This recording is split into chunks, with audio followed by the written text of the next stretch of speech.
Bien, nuevamente, pues muy buenas noches y bienvenidos a esta sesión sincrónica correspondiente al sábado 12 de agosto del año 2023. En este caso, tenemos un pequeño fragmento del contenido 6.2 de la unidad 2, que es el que vamos a estar revisando en la presentación.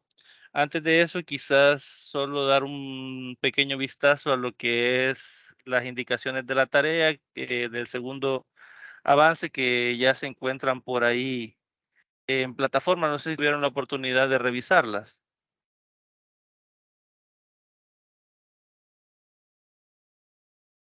Por acá. Si se fijan, la fecha de entrega que se ha colocado ahí, pues es el 3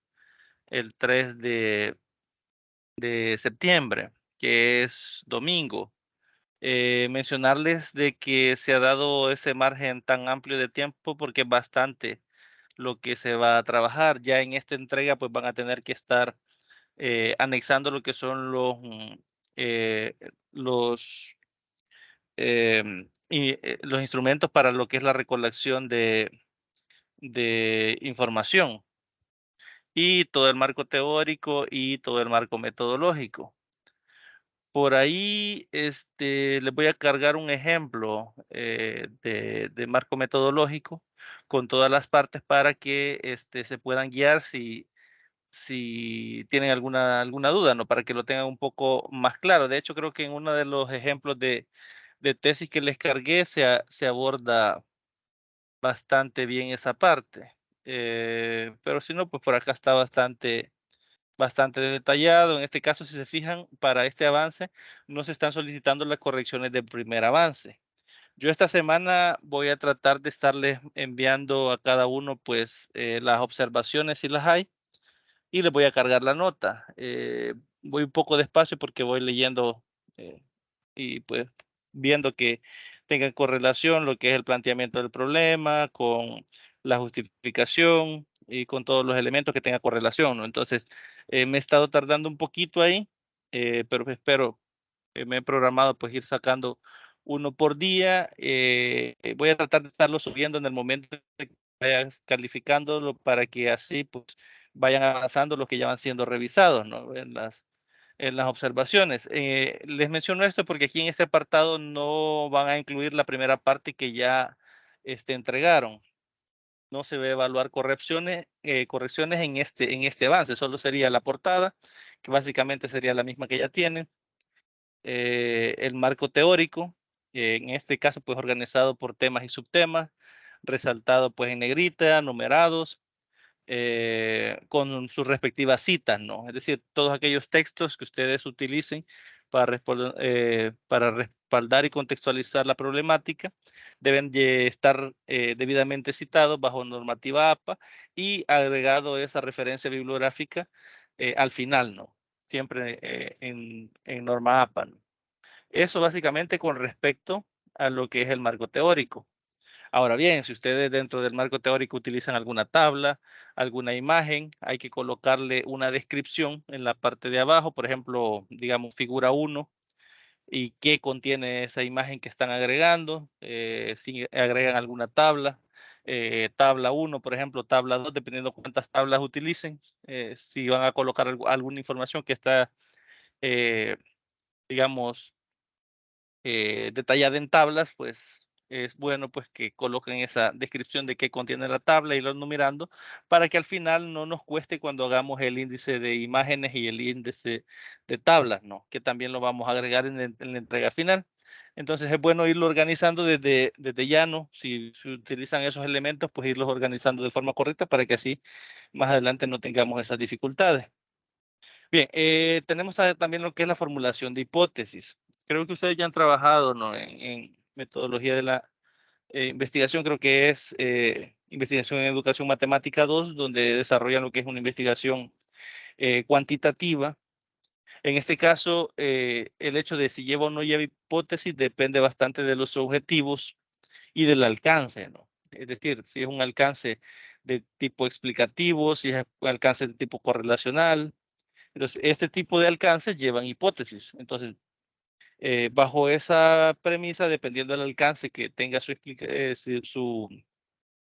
investigación, si es causal, si es correlacional, si es explicativo, en ese caso tendrían que ser, si es correlacional, hipótesis causales, perdón, si es correlacional, hipótesis correlacionales. Es decir, establecer si una variable está relacionada con otra. Si es causal, es una eh, que, en la cual las variables relacionadas depende una de la otra, es decir, una causa la otra, por eso se llaman hipótesis causales, y si es explicativa, en este caso, si se explica el fenómeno a través del comportamiento de las variables. Entonces, esa parte también la van a agregar acá. En este avance también tenemos la definición operacional y también tenemos la definición conceptual, que sabemos que la conceptual es la definición del libro y la operacional es la definición de cómo yo voy a medir la variable. Por ejemplo, si la variable es rendimiento académico, puede ser, por ejemplo, el resultado de un examen o las notas obtenidas en tal periodo o en tal trimestre, ¿no? En primer, segundo trimestre. Eso puede ser una definición operacional de la variable rendimiento académico. Es decir, es cómo ustedes van a medir esa variable. Luego tenemos lo que es el apartado del marco metodológico. Aquí lo primero es definir el enfoque de la investigación, si es cuantitativo, si es cualitativo, si es un enfoque mixto, y hay que explicar el por qué características tiene la investigación que van a desarrollar, que ese enfoque es el que mejor se adapta a lo que es su investigación. Luego tenemos lo que es el diseño de investigación, que básicamente es como un cronograma en el que se definen todas las partes que va a tener la investigación. Creo que en el ejemplo 3 de la unidad 5 que vimos ahí, en la investigación, la tercera investigación que se colocó de ejemplo, creo que ahí aparece en la metodología un diseño de investigación que es el que ellos proponen con todas las etapas, por ejemplo, con lo que hay entre paréntesis que se van a desarrollar en la investigación. Pueden tomarlo a forma de ejemplo para tener una idea de qué es lo que van a agregar en ese elemento, ¿no? También tenemos el tipo de muestreo, si va a ser un muestreo probabilístico, si no es probabilístico, si es por conglomerados, si va a ser estratificado, si va a ser a través de informantes clave, etcétera. Es decir, qué tipo de muestreo se va a llevar a cabo. No solo se trata de decir, por ejemplo, es un muestreo probabilístico y ya, sino explicar el por qué es probabilístico, muestreo probabilístico, que me dan a mí la garantía de que es el muestreo idóneo para mi investigación, ¿no? Ese detalle, pues ustedes lo tienen que agregar por ahí. Tenemos la población y muestra, que es especificar cómo se va a seleccionar la muestra, qué características tiene que tener una persona para ser parte de la muestra. Por ejemplo, digamos que vamos a encuestar a mujeres embarazadas por X o Y motivo, ¿no? Alguna investigación que tenga que ver con mujeres embarazadas, y yo voy a un parque y tal vez tomo a una mujer como parte de la muestra que no está embarazada. Eh, en ese caso, no estoy cumpliendo con mi definición de muestra, ¿no? Que debe estar la mujer embarazada para que me pueda aportar información sustancial bajo el tema que a mí me interesa, ¿no? Este es un ejemplo aleatorio, ¿no? No nos enfoquemos mucho en eso, sino me refiero a que no podemos agarrar a cualquier persona, sino a aquellas personas que nos den la información que nosotros necesitamos para, en este caso, nuestro tema de interés o nuestra investigación, ¿no? Entonces, hay que especificar quién es la población y qué características va a tener la muestra que vamos a obtener de esa población. Aquí les coloco cálculo de muestra, fórmula. Normalmente, cuando son investigaciones de tipo cuantitativo y queremos garantizar la representatividad de diferentes grupos o personas que pertenecen a diferentes elementos, por ejemplo, imagínense que hablamos de tercer ciclo y tenemos estudiantes de séptimo, de octavo y de noveno grado, y yo solo voy y encuesto estudiantes de noveno grado. En realidad, no, esos estudiantes de noveno grado no son representativos de tercer ciclo, porque para que sea representativos deben de haber elementos de los tres grados, ¿no? Entonces, para eso normalmente se hace un cálculo para ver cuántos de cada grado, dependiendo eh, cuántos estudiantes estén matriculados en cada sección, se van a tomar, ¿no?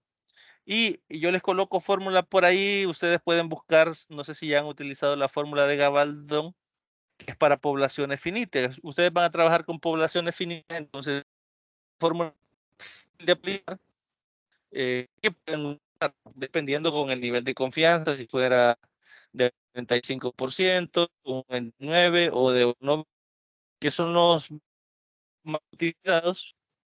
Lo pueden hacer de esa forma, ¿no? Aplicando esta fórmula, o también aplicar la fórmula programas que manejan libres a pie. No sé si ustedes se llama que ustedes introducen los valores y el programa les da el resultado de cuántos de tomar la muestra que ustedes ingresan. Pueden hacerlo de otra forma, pero es más recomendable que ustedes apliquen y desarrollen para que ustedes mismos se den cuenta de cómo se calcula y cómo variar el parámetro del confianza para así disminuir o aumentar el número de personas a encuestar. Tenemos también que deben describir las técnicas de recolección de datos, si es encuesta o alguna otra técnica, algún cuestionario, alguna que ustedes deben de escribirla por ahí. Y también es importante esto, si tienen hipótesis, aquí en la formulación de hipótesis, esas hipótesis son de relacional, también hay que tener un plan para contestar esa hipótesis, es decir, cómo yo voy a verificar esas hipótesis a través de datos colectados, se acepta o se rechaza esa hipótesis. Normalmente, que hay formas de trazar hipótesis dependiendo de hipótesis que ustedes hayan planteado. Para hipótesis de tipo relacional, normalmente nos interesan las dos variables. Normalmente eso se con el chicuadrado. Y creo que eso lo tuvieron que haber trabajado acá, y pues lo vamos a utilizar acá. Por eso yo de ejemplo les coloco, por ejemplo, si va a ser con chicuadrado, si va a otra herramienta estadística de la que conocemos. Yo aquí les dejé un enlace donde les explica detalle esto que les estoy mencionando. Creo que ahorita no estoy cargando tan rápido el internet, pero lo que les menciono acá es que en ese enlace que eh, que en sí pruebas estadísticas pueden hacer. Yo había seleccionado un texto, pero no aparece. Bueno, acá nos da varios ejemplos. Por ejemplo, está este acá, que es con medias, y lo hacen con la normal. Si es de tipo correlacional únicamente, lo pueden hacer con el chi cuadrado. Por aquí quiero ver.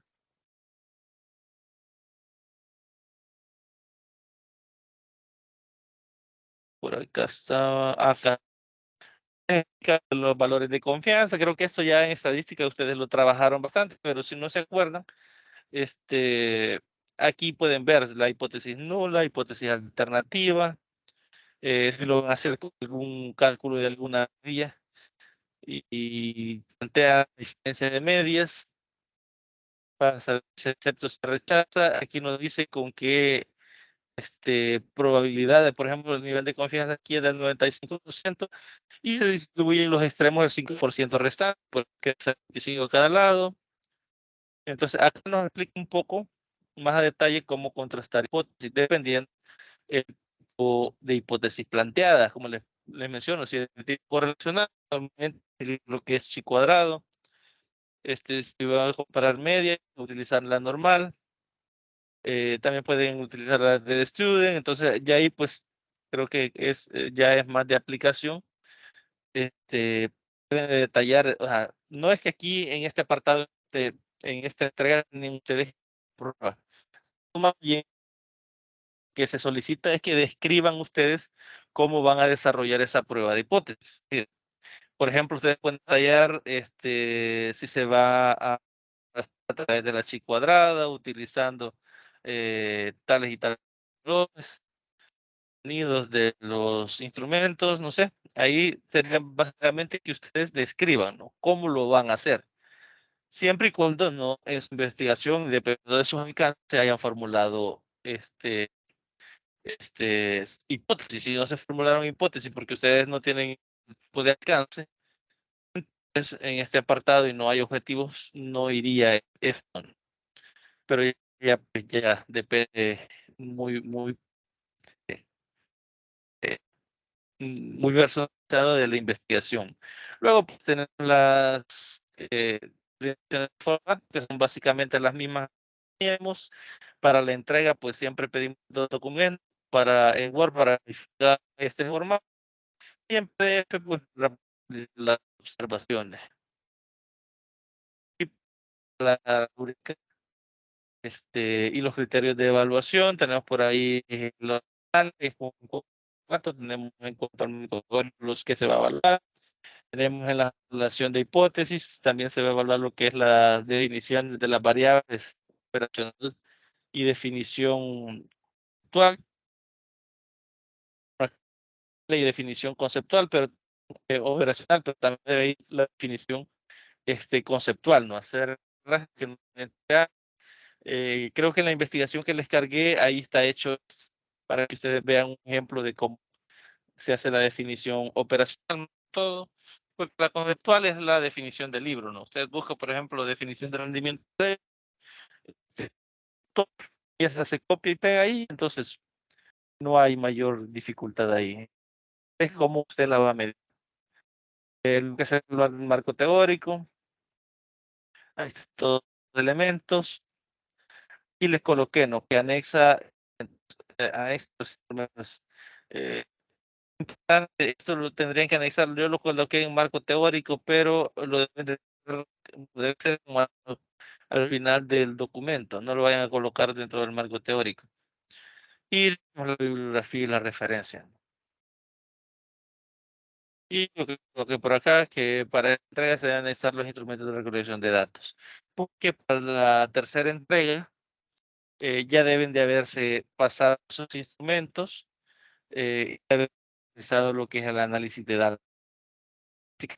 Sería la tercera entrega y al final, pues, la entrega final para sería básicamente todas las correcciones de los tres que se están agregando. Con respecto al tiempo, pues está programado. La tercera entrega la vamos a dejar para tener esta semana prepararse para las defensas, porque la defensa al evaluar en estos días y poder enviar las notas como nos les menciono que ahorita que tenemos tiempo, aprovechemos haciendo despacio, pero irlo trabajando lo mejor posible. Porque si se fijan, pues de aquí al 3 tenemos semanas y un día. Entonces, ¿hay alguna duda hasta acá? Esto es con respecto a las indicaciones de la... bueno, por acá me pregunta si estoy compartiendo, si les estoy compartiendo pantalla.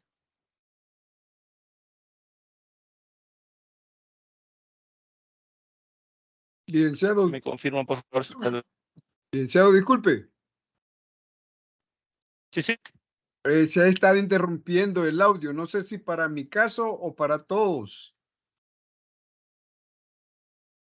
Puede ser, no sé, no sé si me han escuchado, porque ha estado lloviendo por mi zona, no sé si tendrá alguna interferencia.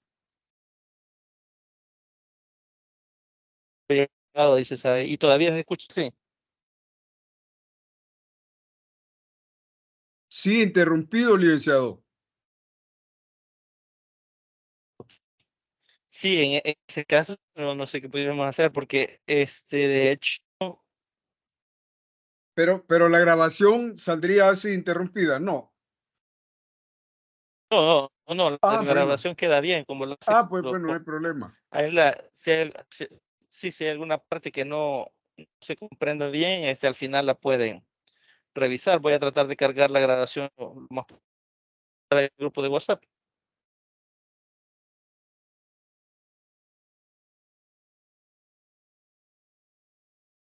si los demás han hablado de lo que estaba compartiendo. Lo que él estaba compartiendo básicamente era las indicaciones del segundo avance.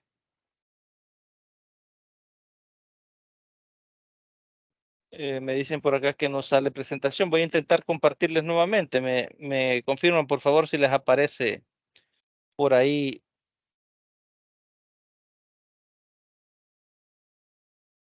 Y ahora les cancelé de compartir y les volví a compartir. No sé si ahora sí les aparece.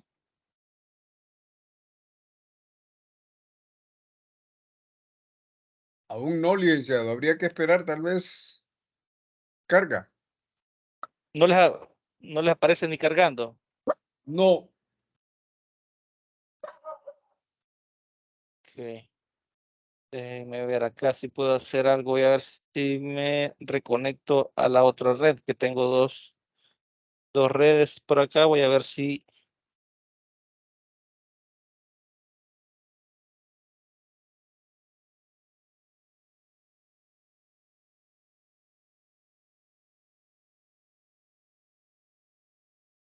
Bien, cambié de red. Me confirman ahora sí les carga.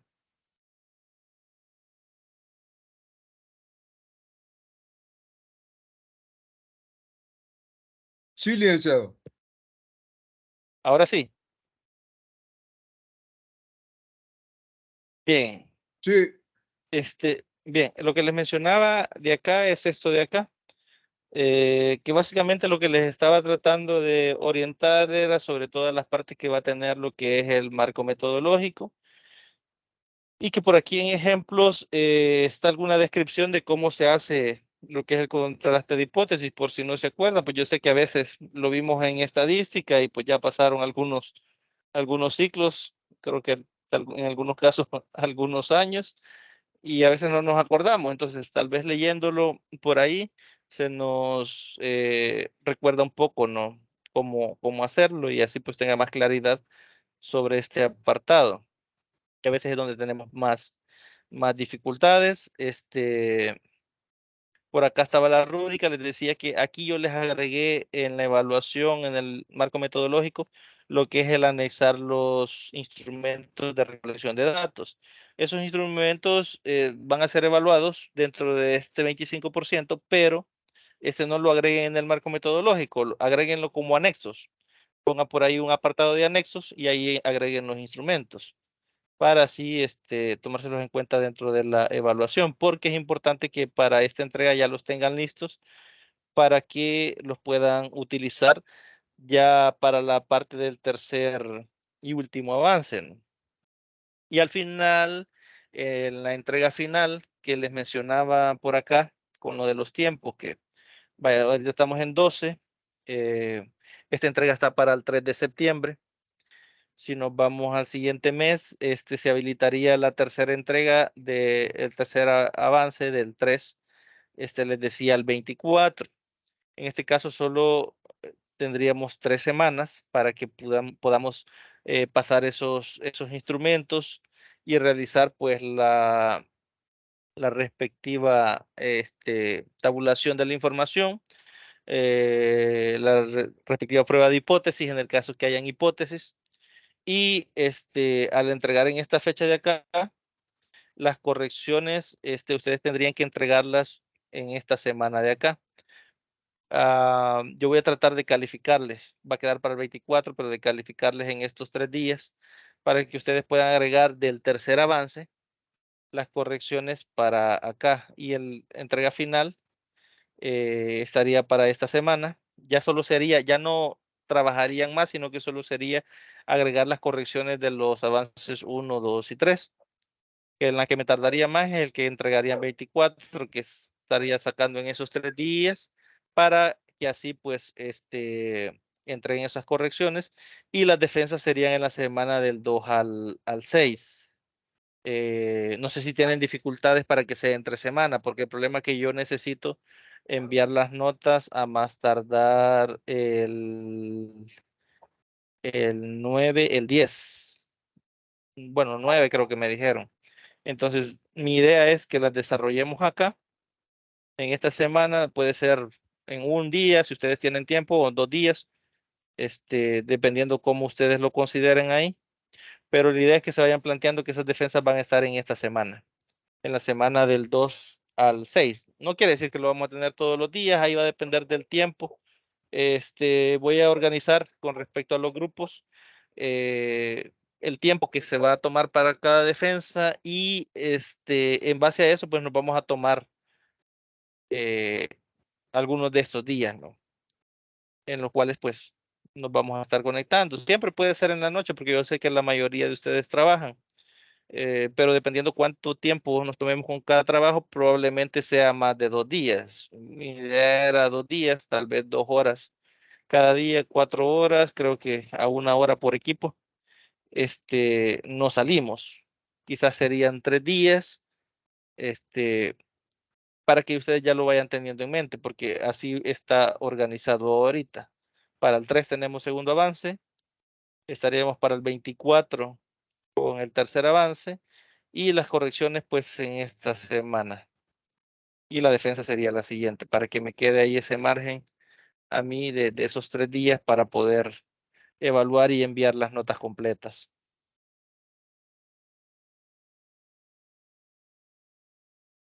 No sé si hasta acá hay alguna duda.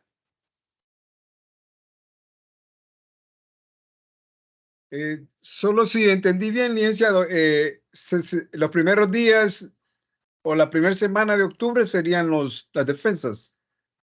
Sí, sí. Ok, Es que tienen que estar las notas, bueno, las notas a mí me dijeron que tienen que estar el 9 para enviarlas. Entonces, si tienen que estar el 9, en esa semana nosotros tendríamos que estar saliendo con las defensas del 2 al 6 para que me quede 7 o 8 para calificar y poderlas enviar a tiempo. Porque yo creo que en esa semana es que está programado lo que es el enviar las calificaciones de ustedes ya completas. Se los hago saber para que, pues sí, cada quien se organice su tiempo. Yo sé que la mayoría trabaja y pues así, si se fijan, ahorita tenemos suficiente tiempo para irlo haciendo bien, para que se vayan ustedes trabajando con tiempo y vayan trabajando a su ritmo y entreguemos un buen resultado, ¿no? Para no tener mayores dificultades al final. licenciado, sería mucha Sí, molestia si más o menos nos da una introducción de lo que podría ser una defensa. básicamente lo que sería es un resumen de lo que ustedes han trabajado.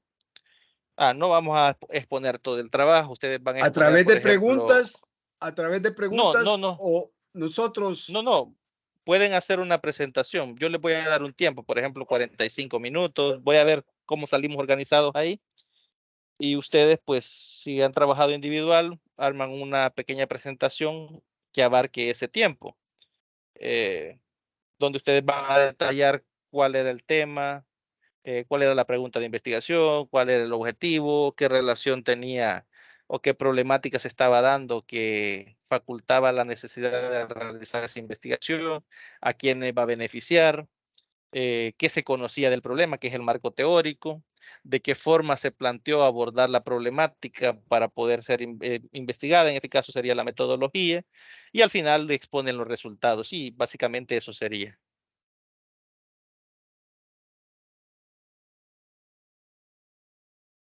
gracias, No licenciado. lleva mayor, no lleva mayor cosa. Bien, si no hay consultas, pues vamos a pasar al tema, para este día. Por razones de tiempo, pues vamos a abordar un poquito rápido esto de acá. Eh, si se fijan, este contenido va más que todo orientado a la metodología que ustedes ya conocen. Creo que en algunas asignaturas les ha tocado, por ejemplo, en práctica docente, ir y observar la metodología de SMATE, la metodología de SMATE que es basada en Singapur, que es a través de la resolución de problemas, que al final en este documento, que básicamente ha sido extraído de la investigación que hicieron los compañeros en proceso de tesis, que está cargada en la unidad 5, solo que extraí un pequeño fragmento para que lo revisemos nosotros por acá. Eh, Básicamente de eso trata, ¿no? Definir lo que es eh, metodología, técnica y por ahí ver alguna de las metodologías más utilizadas, ¿no? Bien, iniciamos con el concepto por acá. de lo que entendemos por metodología. Nos dice, por ejemplo, qué es un método. Según el autor Álvarez en el año 2005, afirma que el término método proviene del griego método, que significa camino, vía, medio para llegar al fin, es decir, un camino que conduce a un lugar. Eso es lo que significa método, es el cómo. Normalmente nosotros en un proceso de enseñanza-aprendizaje, cuando usted ejerce el rol de docente, usted tiene unos objetivos que desea alcanzar con sus estudiantes, tiene unos contenidos y el método es el plan que usted diseña para poder llegar al logro de esos objetivos. Básicamente así es como lo define este autor, es decir, la vía, no es el camino a seguir, no es el, el como el objetivo, es la línea que yo debo de seguir para poder lograr los objetivos que me estoy planteando. También nos dice que método de enseñanza, es decir, cuando ya le ponemos el apellido enseñanza a lo que es el concepto de método que define Álvarez en este caso, el autor Klimber en el año 2006 lo define como el método de enseñanza, como la principal vía que tome el maestro y el estudiante para lograr los objetivos fijados en el plan y a partir o asimilar el contenido. Y para impartir o asimilar el contenido. Es decir, es el plan que establece el docente para poder impartir un contenido, en este caso matemático, que es el que a nosotros nos interesa. Por ejemplo, nosotros a veces utilizamos la metodología de resolución de problemas. Planteamos al estudiante problemas del entorno para que él asimile un concepto matemático. Es decir, cuando yo utilizo una metodología, yo lo que estoy haciendo es utilizando un plan para que el estudiante comprenda mejor ese concepto. También nos dice que según el autor Scatling, en el año 2005, el método de enseñanza supone la interrelación indispensable entre el maestro y el alumno. Es decir, ¿cómo podemos concebir un método de enseñanza-aprendizaje sin una interacción directa entre un maestro y un estudiante?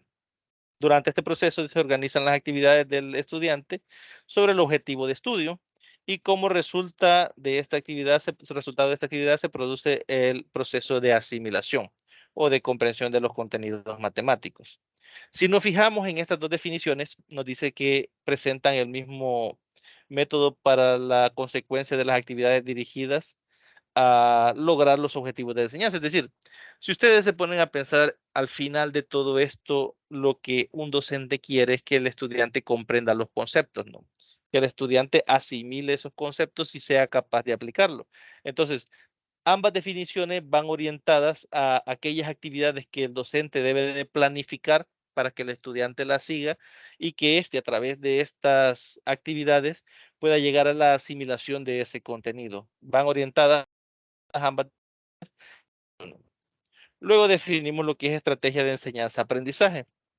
El autor Castillo, en el año 2012, indica que una estrategia es un plan compuesto por una serie de actividades y herramientas que se interrelacionan en su ejecución en pos del cumplir con los objetivos determinados, es decir, un conjunto de pasos o procesos que conllevan al uso de recursos tangibles e intangibles, por ejemplo, tiempo, materiales, entre otros, a fin de conseguir un fin en común. Por ejemplo, si yo les preguntara a ustedes qué les parece, por ejemplo, la metodología de SMATE, basada en la resolución de problemas, nosotros podemos evidenciar estos elementos que están ahí. Si ustedes se han dado cuenta, SMATE tiene unos libros de textos, tiene una guía metodológica. El libro de texto es orientado al estudiante. Cuaderno de ejercicio o libro de ejercicio es orientado al estudiante. Guía metodológica es orientada al docente, para que el docente se oriente en cómo aplicar correctamente la metodología y utilizar correctamente los recursos. Ahora bien, todos estos pasos a seguir, menciona por acá, ese tiempo, esos materiales, que en este caso son los libros. En algunos casos, si ustedes observan libros, por ejemplo, de tercer grado, segundo grado, en las últimas páginas trae algunas páginas que se pueden recortar y utilizar estos elementos como material manipulativo. ¿Por qué razón se da esto? Porque la mayoría de los contenidos, o mejor dicho, todos los contenidos que se plantean en el libro de Esmate, están orientados a la manipulación. El problema es que en nuestro país nosotros no contamos ni con regletas de Cuisinart en las aulas, ni con bloques base 10, ni con azulejos de fracciones. Por ejemplo, en sexto grado, si ustedes han tenido la oportunidad de hojear ese libro, se van a dar cuenta que aparece la foto de los azulejos de fracciones, pero no es lo mismo aplicar la metodología con los azulejos tangibles. Yo creo que ustedes han tenido la posibilidad de hacerlo porque de hecho, cuando se daban los talleres presenciales, antes de la pandemia creo que era esto, de las asignaturas como producción de recursos didácticos, ahí se iban a veces en sesiones donde iba el tutor, iban los estudiantes y ponían, por ejemplo, un recurso y una guía. Entonces, la idea era que el estudiante a través de la manipulación pudiese llegar a la comprensión del concepto. Más concretamente, a veces nosotros ya manejamos el concepto, pero que nosotros comprendamos la facilidad que brinda el hecho de tener un objeto manipulable para poder llegar a la comprensión de ese concepto. Entonces, a veces es bien difícil juzgar el resultado de la metodología, porque la metodología en Singapur ha dado muy buenos resultados. Si ustedes investigan, se van a dar cuenta de que han salido bastante adelante con esa metodología, pero nosotros podemos ponernos a pensar por qué a nosotros no nos está funcionando o no nos está funcionando de la forma en que nosotros queremos. Muchas veces la respuesta está en eso, ¿no? Que allá utilizan los objetos manipulados, bloques base 10, por ejemplo, para desarrollar las actividades, y nosotros aquí en el libro, que es el recurso que tenemos, no tenemos los bloques y aparece una foto, ¿no?, del bloque. Y no es lo mismo que el estudiante de forma abstracta esté imaginando qué está pasando con el bloque a que lo tenga en sus manos y pueda manipularlo, ¿no? Porque ahí lo que está manipulando es el concepto, mientras que en el libro está tratando de adivinar qué es lo que le está tratando de decir esa imagen que está por ahí. Entonces, podemos analizar y discutir en este caso estos elementos y darnos cuenta de que nos falta mucho, ¿no?, para poder utilizar de forma correcta lo que es esa metodología. Aunque un buen camino a seguir, pues, es el hecho de que hemos pasado, ¿no?, de una enseñanza tradicional, pues, a una enseñanza que ya busca otras metodologías más novedosas que en otros países están funcionando, ¿no? Luego tenemos las estrategias aplicables a la enseñanza de la matemática. Si se fijaron, los conceptos que acabamos de revisar son generales, es decir, no son estrictamente dirigidos a la enseñanza de la matemática. En este caso, sí, estrategias aplicables a la enseñanza de la matemática. Nos dice que entre las estrategias más utilizadas por los estudiantes en educación básica se encuentran la estimación, la aproximación, la elaboración de modelos. Creo que sería ideal que nosotros utilizáramos eh, modelos matemáticos para solventar problemas del entorno, para que los estudiantes se interesen, porque a veces nos encontramos con estudiantes que no le ven aplicabilidad al concepto, porque nosotros, por ejemplo, le ponemos a calcular áreas de rectángulos, por decir algo en cuarto grado, por ejemplo, o área de triángulos. Y se los dibujamos en la pizarra, les dibujamos los triángulos, les dibujamos los rectángulos, pero ¿por qué no llevarlos al campo, tal vez, a medir el área del campo de fútbol, a que vean el significado del concepto, o que midan una ventana, calculen su área, que calculen su perímetro, es decir, hacerlo más aplicable, que el estudiante vea a dónde tiene aplicabilidad ese concepto, porque el estudiante a veces lo encuentra difícil porque él ve la figura y no entiende la realidad, que esa figura está representando un objeto de su entorno. Entonces, desde ahí nosotros a veces cometemos el error como docentes que vamos separando lo que es el concepto de lo que es la aplicación del concepto. Entonces, y lo que a nosotros nos interesa como docentes al final es que el estudiante pueda utilizar y aplicar ese concepto. Entonces, quizás esto como reflexión, porque leí esto de modelos acá y quizás nosotros no solemos utilizar esta metodología, ¿no? También tenemos la construcción de tablas, la búsqueda de patrones. Si se fijan ustedes, por ejemplo, en las Olimpiadas de Matemática, cuando lanzan en el periódico los problemas para que los estudiantes resuelvan, no son problemas como los que nosotros trabajamos en el aula, que normalmente nosotros les escribimos ahí, ¿no? Eh, Factorizar tal polinomio.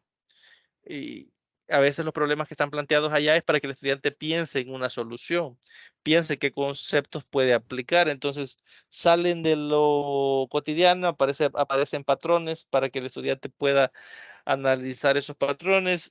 Hace poco, eh, creo que hace una semana, a mí me hacían llegar a WhatsApp un amigo mío, lo que es una, un documento PDF en el que salían algunas preguntas de la prueba de avanzo del año pasado.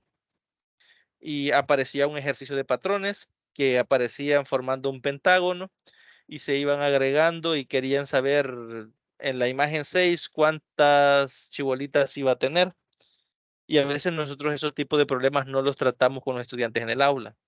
A veces nosotros lo tratamos de forma algebraica, pero no lo tratamos de forma gráfica. Entonces, a mí me llamó la atención porque yo se los compartí a algunos ex estudiantes que tengo que les gusta trabajar bastante en eso y algunos le llamaba la atención porque no lo resolvían de forma algebraica, sino que lo hacían de forma gráfica y llegaban a la respuesta. Entonces, a mí me llamaba la atención que dejamos la parte algebraica porque la consideramos a veces más difícil, ¿no? Y nos enfocamos más a lo que nosotros podemos visualizar, ¿no? A través de nuestros sentidos.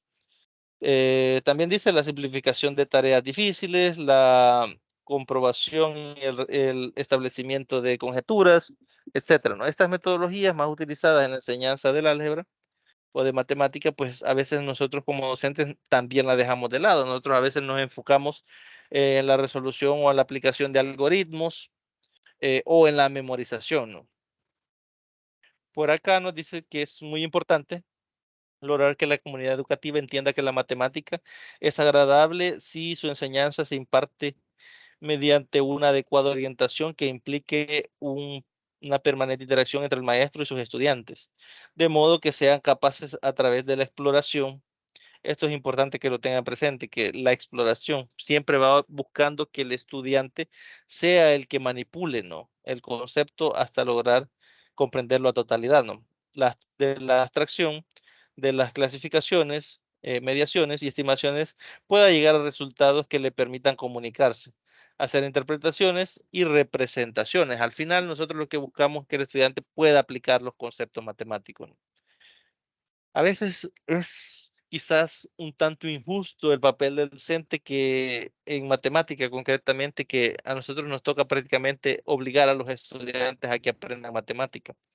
Es bastante complicado a veces llegar a grupos de 30 estudiantes, de los cuales a 5 les gusta la asignatura y a los otros 25 no. Y los otros no solo no les gusta, no intentan porque creen que es muy difícil y no solo no intentan, sino que la aborrecen, ¿no? Se desenchufan totalmente y pues después el papel del docente de motivarlos y tratar de enseñar el concepto y mantener al grupo interesado es una de las tareas más difíciles. No es como en otras asignaturas que a veces, a mí en lo particular me da a veces un poco de envidia informática, que a veces a los estudiantes, a la gran mayoría, les gusta estar trabajando con computadoras y o que les gusta alguna materia y es diferente, ¿no? Matemática, la cantidad de estudiantes que les gusta es mucho más baja, ¿no? Entonces, el hecho de tratar de motivar con la metodología que el docente debe de emplear o que considere que es la adecuada, es bastante frustrante. A veces el papel de docente es un poco triste en matemática en ese aspecto, porque intentamos y a veces poco logramos, ¿no? Yo hace algunos años trabajé, contándoles quizás una experiencia con un grupo que de 17 eran bien pocos, eran 17 solo a 3 les gustaba. Yo al final bromeaba con ellos y les decía, cuando terminó el año, pasaron todos, pero logré rescatar a 3. Al inicio les gustaba 3, al final de el año ya les gustaba 6. Para mí era un logro bastante interesante, porque al inicio era bastante frustrante tratar de hacer que se interesaran los demás cuando se les notaba, ¿no? Que veían que era algo complejo, lo veían algo difícil y pues el papel de uno es tratar, ¿no? De cambiar esa situación, ¿no? Y ahí tenemos Licenciado, algunas, sí, sí, mire, yo tengo tal vez no una duda o un mal concepto. Lo que ajá, sucede es que este desgano, yo considero, pues estoy dando unas horas sociales y sí, sí, me he dado cuenta que vienen arrastrando desde los años, desde primaria, de conocimientos aritméticos, no digamos algebraicos. sí, Entonces, yo siento que no le encuentran ni salida, por decir algo, ley de signos, por decir algo, por decir sí, algo.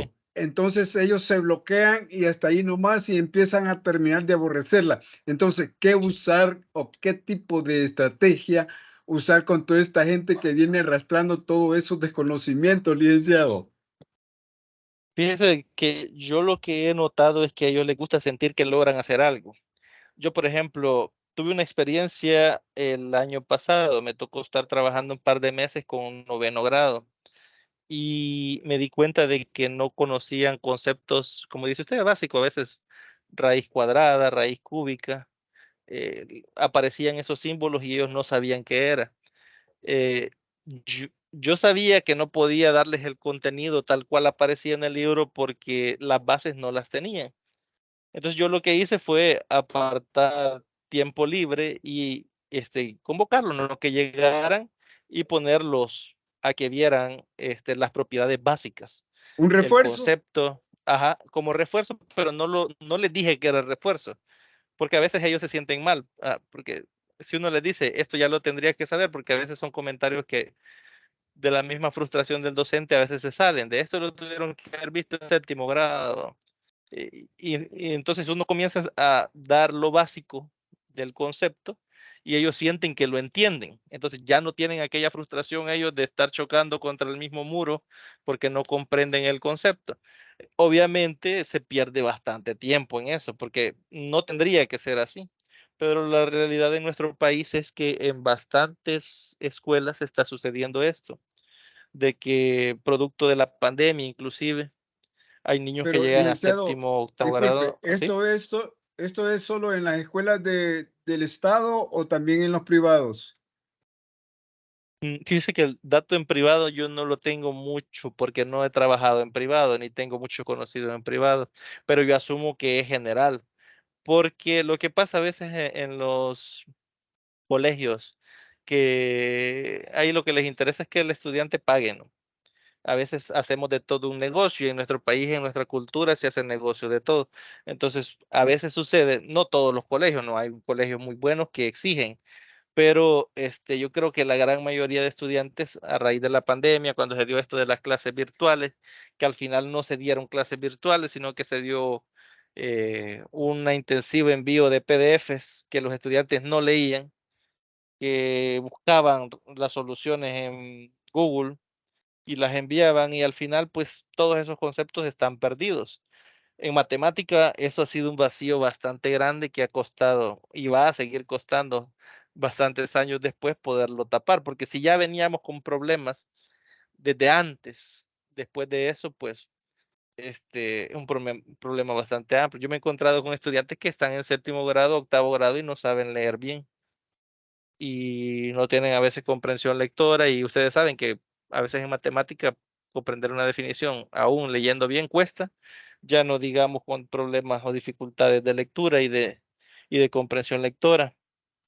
Entonces, ¿qué podemos nosotros hacer para motivar? Utilizar, por ejemplo, tecnologías, por ejemplo, GeoGebra, en aquellos contenidos que el estudiante este, le llama la atención y se pueda utilizar, por ejemplo, rectas, gráficas, parábolas. En segundo año de bachillerato, por ejemplo, yo lo he utilizado.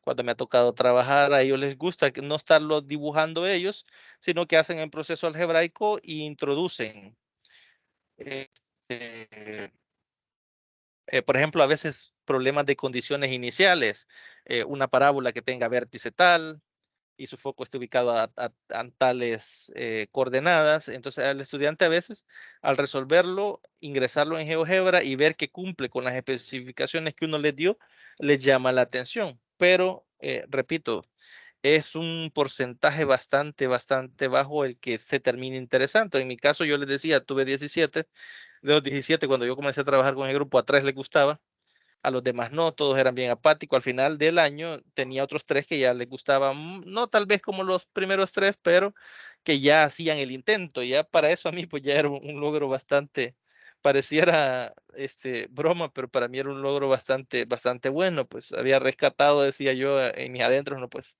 a 3 de 14 ya todavía era un porcentaje bajo, pero para mí fue algo satisfactorio, ¿no?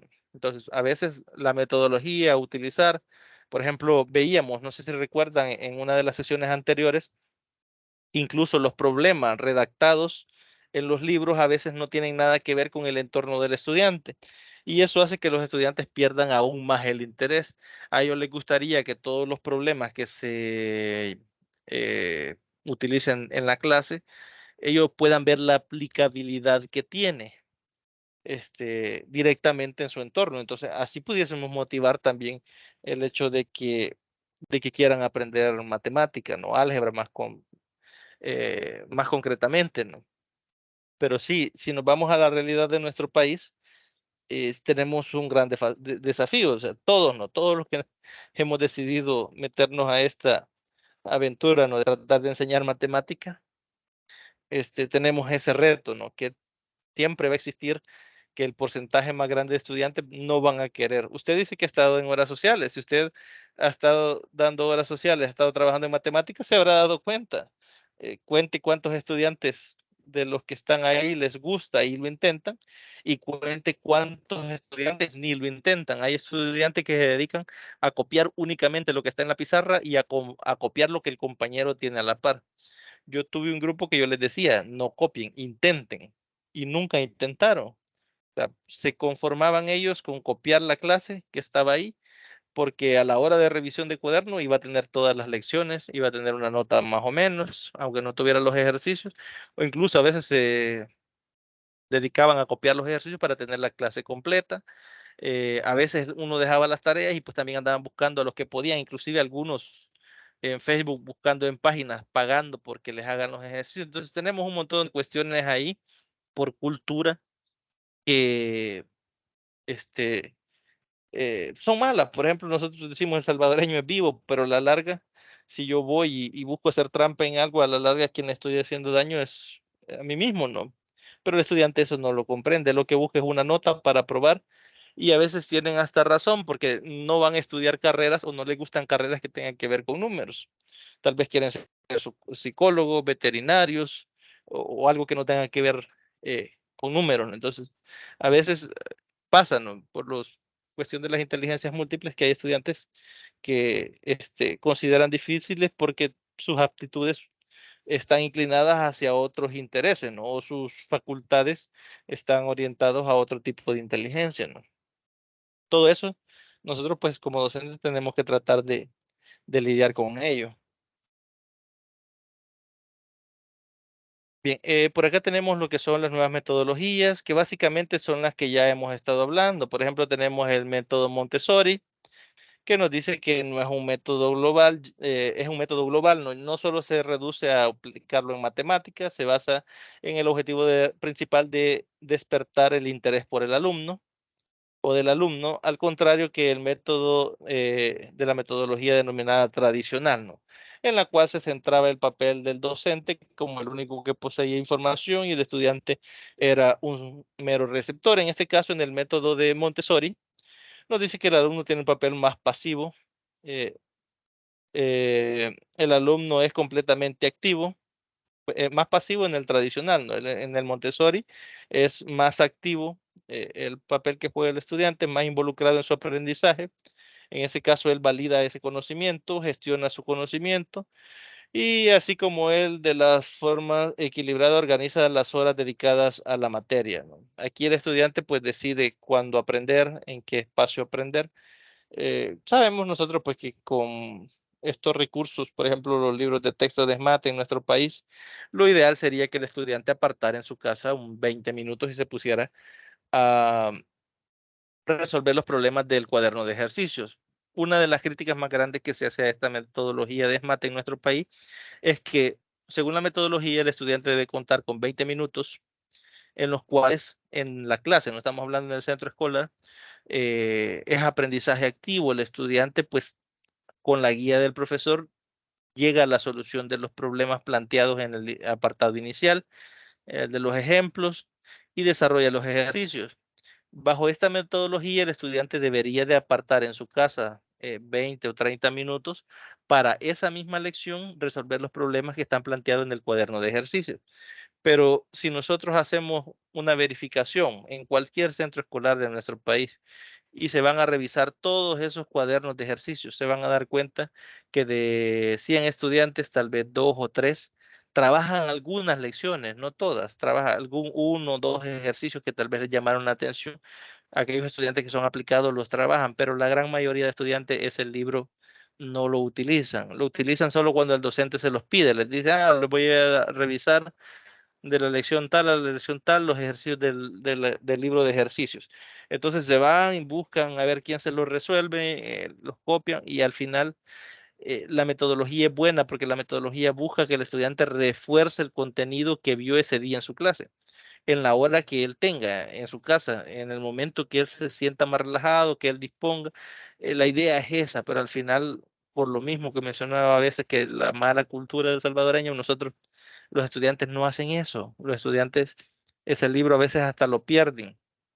Yo a veces me he encontrado estudiantes que el propio libro de texto no encuentran, no saben dónde está y no, a veces por no andarlo cargando. Entonces, hay un montón de cuestiones ahí con las que nosotros nos toca como maestros día a día, pasar gestionando, pasar, este, revisando y viendo qué se puede hacer, ¿no? Para mejorar los procesos de enseñanza-aprendizaje. Porque si vimos acá la metodología Montessori propone cosas bastante buenas, que es que el estudiante sea dueño del tiempo que dedica para aprender, pero según nuestra cultura, el estudiante si se le deja que él decida cuándo agarre ese libro, pues nunca lo va a agarrar, o la gran mayoría nunca lo va a agarrar. Luego tenemos la metodología de Singapur, que es la que de donde salen lo que son la metodología de SMATE que utilizamos en nuestro país. Aquí les ponía yo, por ejemplo, bloque base 10, que creo que ustedes ya han tenido una que otra interacción con este tipo de recursos. La idea es en algunos de estos libros que el niño juegue, ¿no?, con estos bloques, pero no tenemos esos bloques en la aula, que es lo que mencionábamos anteriormente. Entonces es bastante triste tratar de darle vida a esta metodología cuando no contamos con el recurso, ¿no? Ahora bien, si usted de su bolsa como docente, tal vez cuando ya labore, compra los recursos y dota a sus estudiantes de esos recursos para que puedan tener esa aproximación a la manipulación del concepto, que básicamente si ustedes leen este párrafo que está por acá, se van a dar cuenta que lo que busca es eso, que el estudiante manipule el concepto, que pase por esas fases de la concreta a la pictórica y al final llegue a la fase abstracta a través de esa manipulación, ¿no? Entonces, es bastante triste, les mencionaba eso. Yo, por ejemplo, hubo un año que 2016 o 17 fue, me tocó trabajar con sexto grado y yo compré mis recursos, o sea, yo compré las regletas de Cuisinart, yo las pedí en una página de China, compré 3 juegos de cada, este, de cada recurso, de regletas, de bloques base 10 solo compré uno porque ese sale bastante caro y compré 3 azulejos de fracciones. Yo lo llevé a trabajar con mis estudiantes de sexto grado que les costaba trabajar con fracciones, el concepto de fracción se les dificultaba, entonces preparé unas guías, llevé el recurso y me puse a trabajar con ellos los conceptos así. Este, un día llegó un compañero que también trabajaba en matemática, que era de una escuela que quedaba un poco más metida de ahí donde trabajaba, y llegó a ver los recursos. Le gustaron y me dijo, ¿dónde los compro? Y yo le dije que yo los había pedido en China y él quería conseguirlos. Y dice que anduvo consiguiéndolos con el director de él, que le dijo que del bono le iba a ayudar si le daban factura y le iba a comprar los recursos para que los utilizara también. Y anduvieron en las librerías, anduvieron en un montón de lugares, dice, y no encontraron el recurso. Que en las librerías solo les vendían los cartelitos, dibujitos y que recursos manipulativos para enseñar matemáticas no había. Entonces, a veces es bastante difícil, ¿no?, en esta área, que nosotros imaginémonos en el caso de él, que ya el director le había dicho que lo iba a apoyar para que del bono comprarle los recursos para que pudiera trabajar con los estudiantes esos conceptos de forma correcta, ¿no? Qué bonito sería, ¿no?, que el mismo gobierno no solo no nos diera los libros, sino que también nos diera el recurso, nos diera el recurso en físico para que el estudiante lo conozca y lo manipule. Sería bastante, bastante bonito y le pudiésemos a través de eso dar vida, ¿no? A lo que es este, este recurso y esa metodología, ¿no? Luego tenemos lo que es la estrategia y metodología de SMATE, que como bien sabemos es con el apoyo internacional de Japón, por eso se denomina JICA, y consta pues de un programa de estudio. Tenemos el libro de texto, que es el que estudiantes andan, tenemos la guía de ejercicios, que también se da de tercero o noveno grado, y tenemos también la guía metodológica o sugerencia metodológica, ¿no? Creo que con estos recursos, pues todos o la gran mayoría de nosotros ya estamos bastante familiarizados. ¿Qué estructura tiene la metodología de SMAT en nuestro país? Tenemos el material de calidad, que en este caso son los libros de texto y la guía metodológica. Tenemos el tiempo de aprendizaje activo, que son los 20 minutos de clase que aparecen por ahí. Por acá lo dice, creo, sí, en segundo factor, el tiempo de aprendizaje activo, 20 minutos, que son los que se toman de la clase. El primer factor, que serían los materiales. El segundo factor, el tiempo de aprendizaje, que son los 20 minutos. Y dice el tercer factor, el rol del docente, que es brindar asistencia al estudiante cuando él está aprendiendo activamente. Dentro de estos recursos, pues estos materiales manipulativos tendrían que estar y no están. Es la crítica más grande, pues que nosotros como docentes de matemáticas, pues podemos hacer de esa metodología. Ahí en el documento que se cargó plataforma aparecen más metodologías nuevas, pero yo solo agregué acá las que se utilizan o las que creo yo que se utilizan en nuestro país, ¿no?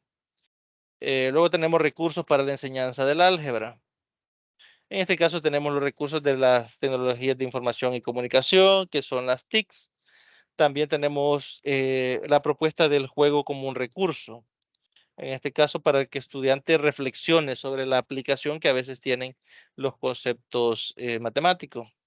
Dicen que estas experiencias deben incluirse para construir unas propias ideas matemáticas. Vamos a ver algunas de las recomendaciones a utilizar de estos dos factores, que son los últimos que tenemos por acá.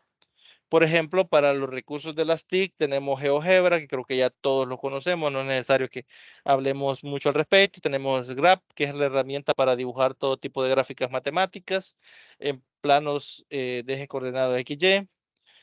Tenemos también Algebrator, que demuestra el proceso paso a paso para la solución de ejercicios enfocados al álgebra. También se conoce como SoftMath. En este caso, lo ideal para darle un enfoque didáctico sería que el estudiante resuelva primero, ¿no? Algebraicamente y compruebe la solución con el recurso digno. Pero a veces nosotros a los estudiantes les enseñamos que está este recurso y no lo hacen ellos primero, sino que van, buscan la solución ahí y solo la copian, ¿no? A veces pues es contraproducente, ¿no? La inclusión de estos software cuando se le dan a conocer al estudiante. Bien utilizados puede servir para que el estudiante se motive, que vea qué hizo bien, en qué falló y pueda solventar las dificultades que tenga cuando no esté el maestro, es decir, cuando está aprendiendo solo en casa. Pero en nuestro entorno lo utilizan para resolver los problemas y solo copiarlo. Tenemos el DLVE, perdón, que es una biblioteca digital que contiene manipuladores de álgebra, aritmética y geometría. Y dentro de los recursos para el juego, podemos utilizar, por ejemplo, adivina el número. ¿Cuántas veces no en libros no hemos encontrado ese trivial juego que piensa un número, multiplícalo por 2, súmale tanto, réstale tanto, divídalo entre tanto, réstale el número que pensaste, se quedó tanto? Ese de adivina el número es basado en álgebra, basado en lenguaje algebraico. Entonces, podemos utilizar esa clase de ejercicios para que el estudiante se interese por el área, para motivar al estudiante. Eh, bastante entretenido. Yo nunca lo he utilizado, pero me parece bastante divertido, ¿no? Ponerlo en práctica con los estudiantes. También el crucigrama algebraico, creo que este recurso se ve en producción de recursos didácticos, por ahí aparece. que es igual al el crucigrama normal, solo que las pistas en este caso son ecuaciones, ¿no? O soluciones de ecuaciones. También tenemos lo que es el cuadrado mágico algebraico, que es un cuadrado mágico en el cual usted de las sumas verticales, horizontales, debe dar lo mismo, ¿no? Al sumar en diagonal, al sumar filas, al sumar columnas, todo debe dar el mismo número. Esos cuadrados mágicos se utilizan bastante para desarrollar la agilidad de pensamiento en cuanto a operaciones como la suma o resta, ¿no? Y pues con eso finaliza la primera parte del contenido 6.2. No sé si hasta acá hay alguna duda, algún comentario que deseen expresar.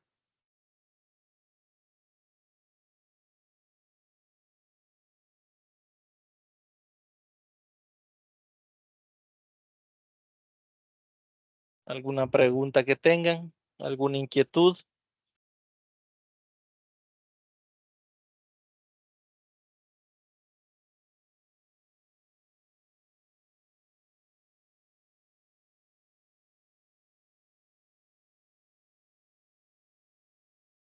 Bien, entonces si no hay dudas ni preguntas, pues nos quedaríamos hasta acá. No sé si hay alguna pregunta. ¿Cómo No, quedamos para el próximo? gracias, Lee. Buenas noches. No, está claro, está bien clara la explicación. Y ahí estamos. Muchas gracias. Para el próximo sábado, Perfecto. licenciado. Para el próximo sábado sería sesión de dudas. Vamos a estar intercalados, una sesión de dudas, vamos a abordar contenido, sesión de dudas, contenido y así vamos a estar. Siempre sería la misma hora. De acuerdo, licenciado.